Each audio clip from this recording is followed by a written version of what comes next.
untuk 5 ton beras premium untuk disalurkan ke penerima manfaat. Bantuan beras diberikan untuk mengurangi beban ekonomi warga Kota Makassar.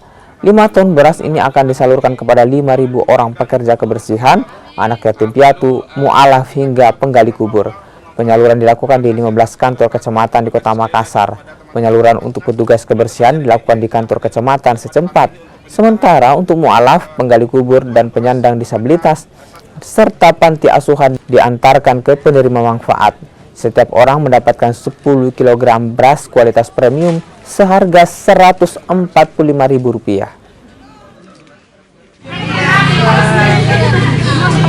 Mencukupi kehidupan sehari-hari. Memang selama ini harga beras bagaimana kita selama ini?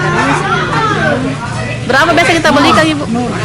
Yang palingan 13.000. Biasanya sebelumnya berapa? 10.500, naik lagi jadi 11, 12, sekarang 13. Basnas menyalurkan khusus untuk para petugas kebersihan Kota Makassar dan komponen-komponennya itu jumlahnya sekitar 4.700. Itu tersebar dari 15 kecamatan di Kota Makassar. Yang berhak menerima pekerjaan apa saja saat ini? Jadi kita ini memang mengkhususkan ini. Jadi ini kalau kita di Basnas pekerja tugas kebersihan ini kan kita anggap mereka ini yang punya termasuk pejuang yang tiap hari membersihkan kota. Kita bisa bayangkan kalau misalnya mereka tidak melakukan tugasnya dengan baik, pasti kota sangat ini ya jorok dan tidak bersih.